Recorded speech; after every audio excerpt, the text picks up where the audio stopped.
मैं विनती करता हूँ एनएसएस यूनिट नूतन आदर्श महाविद्यालय के कोऑर्डिनेटर प्रोफेसर मांडवकर सर से पुष्पगुच्छ लेकर डॉक्टर गुंजरवार सर का स्वागत है।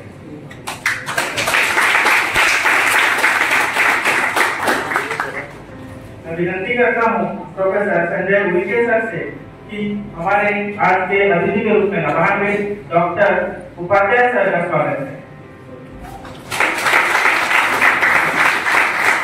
मैं विनती करता हूँ प्रोफेसर पवनपुरे सर से कि वे पुष्पगुच्छ देकर प्रोफेसर नगरकर सर का स्वागत है।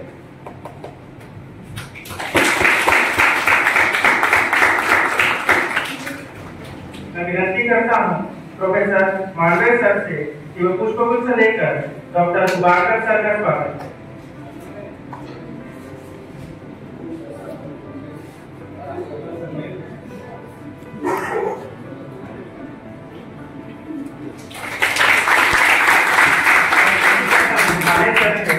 पुष्पगुच्छ लेकर प्रोफेसर मांडवकर सर का स्वागत है।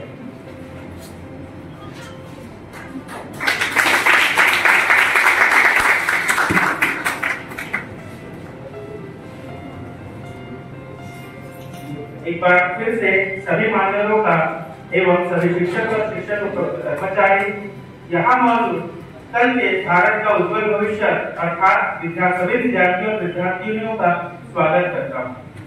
आज के कार्यक्रम की प्रस्तावना करने हेतु मैं आमंत्रित करता हूँ green club unit Nutan Adarsh Mahavidyalaya के coordinator professor Manoj Nagarkar sir.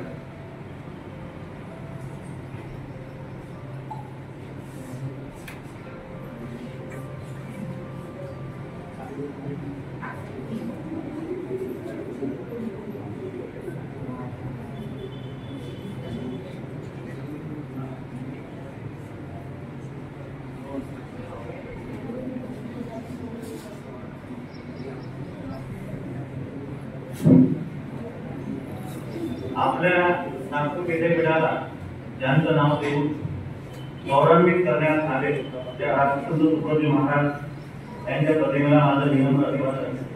नूतन आदर्श कला वाणिज्य आणि श्रीमती मनोहर वेगर विज्ञान महाविद्यालय द्वारा तसेच ग्रीन क्लब आणि राष्ट्रीय सेवा योजनेच्या माध्यमातून जागतिक जल दिवसाचा 22 मार्च आयोजन केले आहे।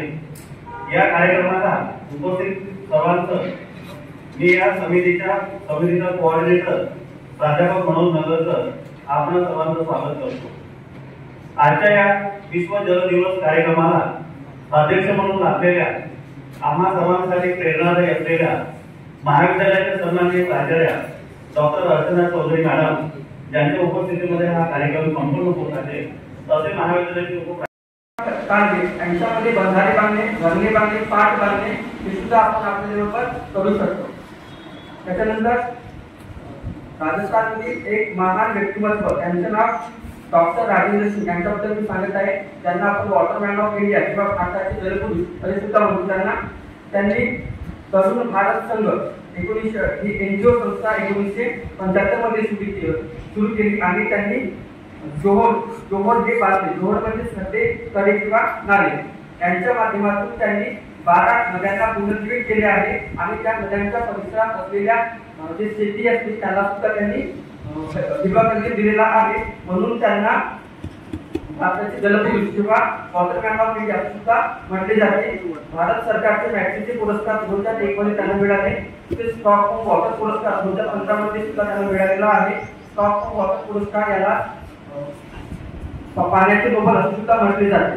जलसंवर्धन करण्याची काळाची गरज आहे। जलसंवर्धन आणि वनसंवर्धन एकमेकांशी निगडीत आहे। जर आपल्याकडे पाणी नसेल तर आपण पाण्याचे संवर्धन कसे करू?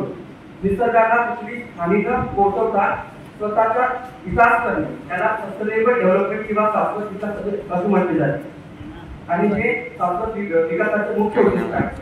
त्याच्यानंतर मी प्रोजेक्टमध्ये एक काळ असा होता जेव्हा सभा समारंभातून कार्यक्रमामधून व्यासपीठावर मान्यवरांच्या समोर ठेवलेल्या टेबलावर घासलेल्या चकचकीत प्याला पाणी असायचा। पण आता त्या पाण्याची जागा कधी 20 ते 25 रुपये लिटर 20 ते 25 रुपये लिटर प्रमाणे विकणाऱ्या बिस्लरीने घेतली। ते आम्हालाच कळलं नाही। शेवटी मी एवढंच म्हणे यहाँ सब कुछ बिकता है दोस्तों, जरा रहना संभाल के। बेचने वाले तो हवा भी बेच देते हैं, दुकानों में डाल के। सच बिकता है, झूठ बिकता है, हर कहानी बिकती है। तीनों लोगों में